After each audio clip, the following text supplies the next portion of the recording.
Otep à tous, bien-aimés frères et sœurs. Qui a dit que la Russie est à la traîne,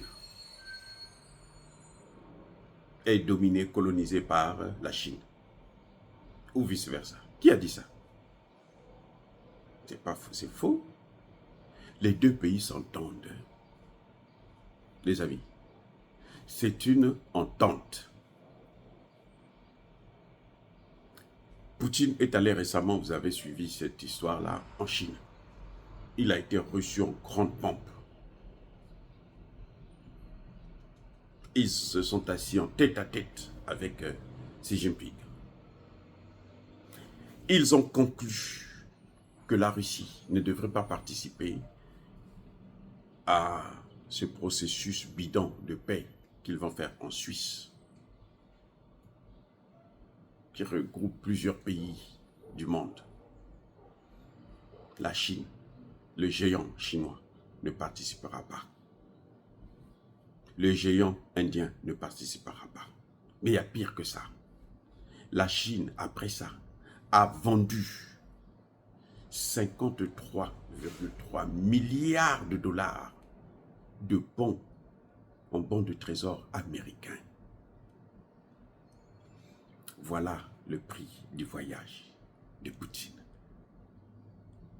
Les Chinois ont décidé de retirer leur argent. Ils sont en train d'épuiser leurs réserves en dollars américains. Les Chinois sont en train de tout enlever. Tout le monde était surpris de cette opération. 53 milliards de dollars américains en bons de trésor. Vous savez pourquoi? C'est pas pour investir quelque part, non, non, non. C'est pas pour acheter des machines, non. C'est pour acheter l'or et les crypto-monnaies. Donc les Chinois préfèrent se débarrasser du dollar et remplacer l'or à la place. Vous savez comment on appelle ça? La dédollarisation. Je vais vous dire encore une autre chose que beaucoup parmi vous savent déjà. C'est que la Chine est le premier client, le plus gros client américain en matière de bons de trésor.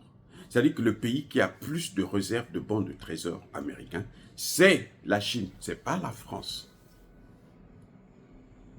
Ce n'est pas l'Allemagne, ce n'est pas la Grande-Bretagne. Ce n'est même pas l'Union européenne. La Chine, à elle seule, dépasse l'ensemble des pays européens en bons de trésor américains. Et la Chine est en train de tout récupérer. La Chine prend ses bons maintenant pour avoir comme réserve l'or. Ils n'ont plus confiance au dollar américain. Et ça, c'est dangereux. Ah, attendez, non, je reprends. Ils n'ont plus confiance au dollar américain. Ça, c'est dangereux. Pourquoi je dis ça? Parce que la force d'une monnaie est basée sur la confiance qu'on fait sur cette monnaie. La confiance qu'on accorde à cette monnaie. C'est ça qui donne la force d'une monnaie, la puissance d'une monnaie. Parce que les gens font confiance à cette monnaie. Donc, ils utilisent cette monnaie. Et on voit de plus en plus, les Chinois sont en train de se retirer. Pourquoi? Qu'est-ce qui se passe exactement? Qu'est-ce qui a mis la puce à l'oreille? Parce que ce sont les Américains qui veulent maintenant saisir l'argent, les réserves de la Russie. Et oui, les Américains sont en train de faire pression sur les Européens pour prendre l'argent des Russes. Les Chinois disent, ah bon, c'est comme ça que vous vous comportez? Mais la Russie n'a que environ 3 300 milliards. La Chine a plus que ça. Donc la Chine veut reprendre tout. Ça veut dire que si la Chine retirait tout son argent du trésor américain, le dollar coule. Et ça est en train de passer sous silence. Personne n'en parle, personne ne sait. Bon, et ils le savent, mais ils n'en parlent pas, pour ne pas que ça puisse attirer l'attention des autres pays. Et oui, ça va bousculer la bourse américaine.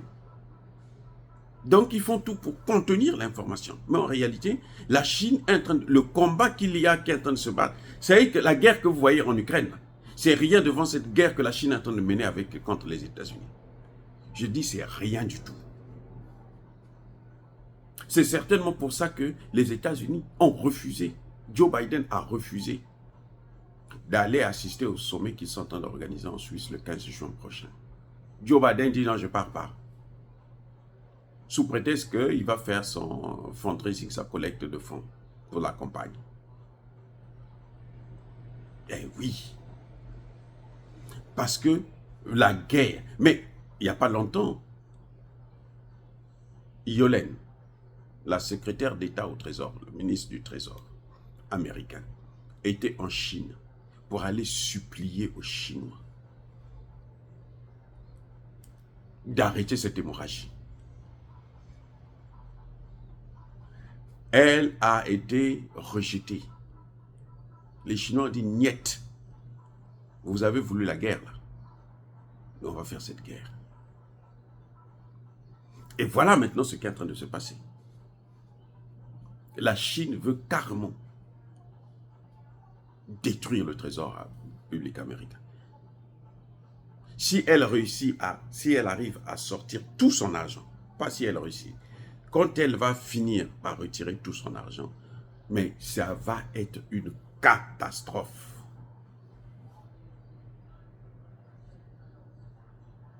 Quand elle va retirer aussi avec les bons trésors européens, c'est même pas la peine.